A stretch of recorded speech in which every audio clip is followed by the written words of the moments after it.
Hello guys, meron akong gustong i-share sa inyo about dito sa ating Facebook. Halimbawa na-encounter natin na nagkaroon bigla ng violation yung ating Facebook na gaya nito.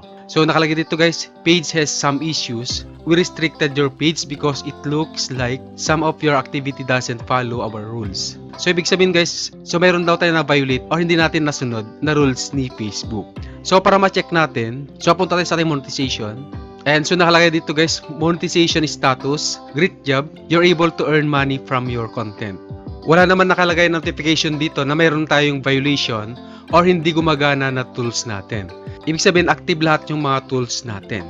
So back natin, check naman natin dito sa page recommendation. Ayun guys, nakalagay dito recommendable naman yung page natin. So walang nakalagay dito na violation. So balik tayo dito guys. So i-press natin tong view details. Nakalagay dito community standards violations. If content on a page doesn't against our community standards, it can be put the page at risk for restrictions. Then nakalagay sa baba niya, good news, no violations to show. So wala naman tayong violation pero nagkaroon tayo ng ganung notification.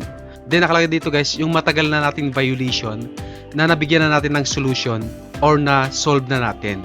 So ibig sabihin pala guys ito, meron sigurong system error ni Facebook kaya lumalabas yung mga ganitong error.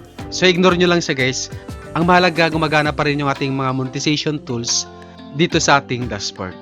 Ayun siya guys, I hope nabigyan ko kayo ng linaw about dito sa page some has issues na lumabas bigla sa ating profile. I hope na nakatulong yung ating tutorial at sana nasundan ninyo. Kung bago lang kayo sa channel ko, please click the subscribe button and hit the notification bell para lagi kang updated kung may mga bago tayong tutorial na i-upload sa ating channel. Maraming salamat po and God bless. See you in the next video.